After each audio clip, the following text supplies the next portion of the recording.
नमस्कार मित्रांनो, शिक्षक भरती संदर्भात निवडणूक आयोगाकडून परवानगी मिळाली किंवा नाही व तसेच CTET 2024, TET 2024 या कधी होतील आणि भविष्यात होणारी टेट वेगवेगळ्या समस्यांनी व्यापलेली असेल या संदर्भात आज आपण इथे काही डिस्कशन करणार आहोत.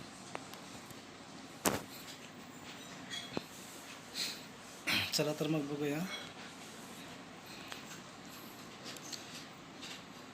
शिक्षक भरती संदर्भात निवडणूक आयोगाकडून परवानगी मिळवण्यासाठी प्रस्ताव हा दाखल करण्यात आलेला आहे.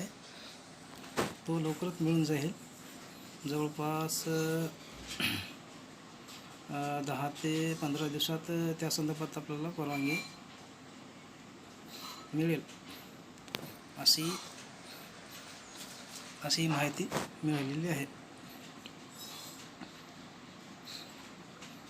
आणि पुढील जे राऊंड असेल, रूपांतरित राऊंड किंवा विथ इंटरव्ह्यूचा राऊंड, त्यानंतरच सुरू करण्यात येईल. आणि ज्या काही निवड झालेले शिक्षक बंधूचे ज्याचे समुपदेशन राहिलेले आहे किंवा पूर्ण झाले पण जॉईनिंग मिळालेले नाही, त्यांची जे जॉईनिंग जे असेल ते निवडणूक आयोगाकडून परवानगी मिळाल्यानंतरच होऊन जाईल.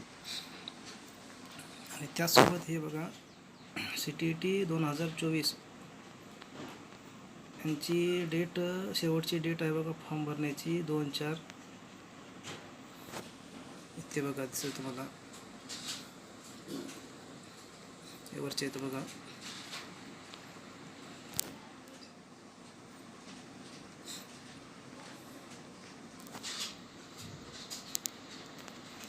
दोन 4/2024.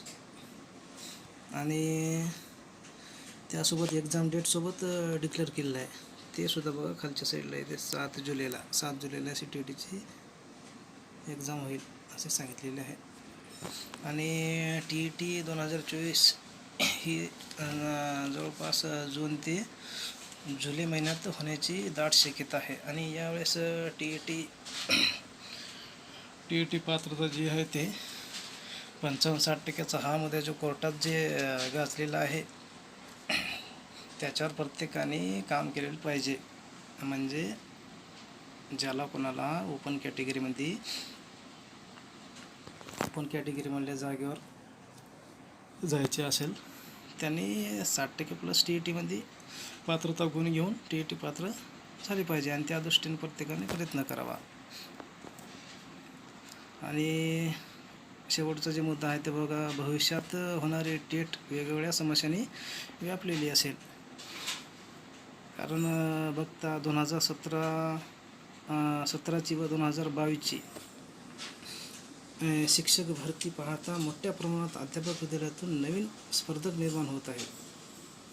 म्हणजे हे जे 17 आणि 22ची जे भरती झालेली आहे, त्यानंतर बेरोजगाराची संख्या भरपूर असल्यामुळे प्रत्येकाला नोकरी हवी असे वाटते.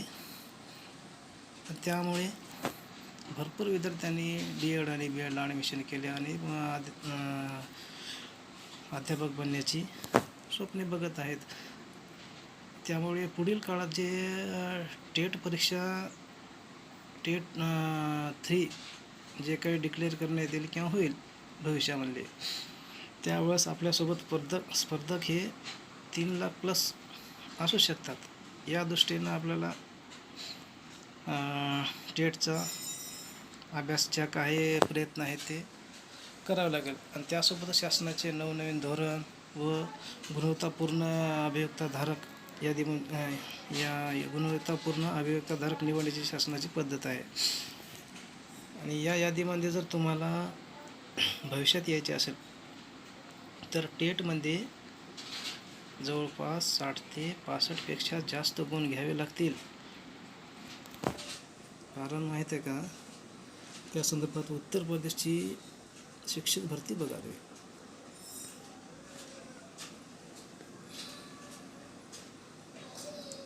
उत्तर प्रदेशची शिक्षक भरतीमध्ये त्यावेळेस एक कोर्टामध्ये याचिका दाखल झाली होती. ती याचिका काय होती ते बघा.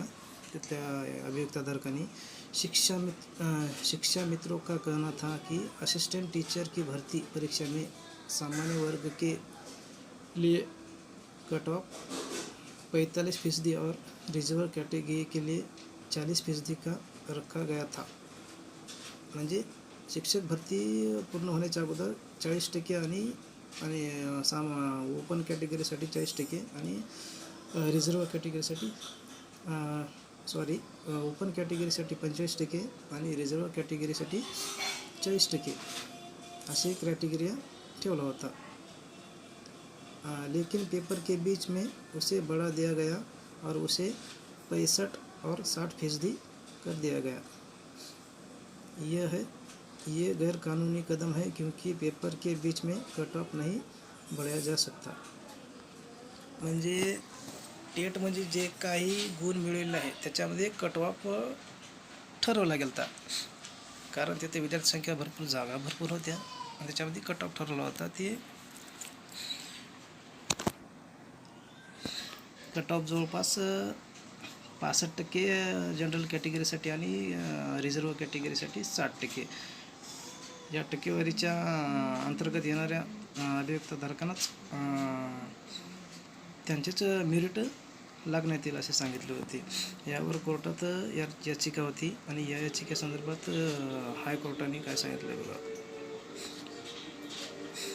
उच्चतम न्यायालय ने कहा है कि संविधान के अनुच्छेद 21A के अंतर्गत शिक्षा के अधिकार का मकसद बच्चों को गुणवत्ता वाली शिक्षा प्रदान करना है और इसके लिए शिक्षकों का प्रतिभावान और श्रेष्ठ होना जरूरी है. न्यायमूर्ति उदय यू ललित और न्यायमूर्ति M शांतानागौडर की पीठ ने उत्तर प्रदेश में 2019 के लिए सहायक शिक्षकों की भर्ती परीक्षा में योग्यता के लिए न्यूनतम अंक 65 और 60% निर्धारित करने के राज्य सरकार के निर्णय को सही ठहराते हुए ये टिप्पणी दी कि शीर्ष अदालत ने कहा कि सरकार का प्रयास श्रेष्ठ शिक्षकों का चयन करना है और इसलिए उसका यह कदम पूरी तरह से न्यायोचित है. म्हणजे बघा, भविष्यात जे वाढणाऱ्या अभियोक्ताधारकाची संख्या पाहता मला टेटमध्ये जास्तीत जास्त गुण घेऊन उत्तीर्ण होणे गरजेचे आहे आणि त्या दृष्टीने प्रत्येकाने प्रयत्न केले पाहिजे. तर या होत्या आजच्या नवीन अपडेट. पुढील काही भविष्यात म्हणजे पुढच्या काळात जे काही नवीन अपडेट येतील त्या संदर्भात तुम्हाला वेळोवेळी कळवण्यात येईल. जर तुम्हाला चॅनल आवडत असेल तर चॅनलला सबस्क्राईब करा, लाईक करा, शेअर करा आणि इतरांनाही पाठवा. धन्यवाद.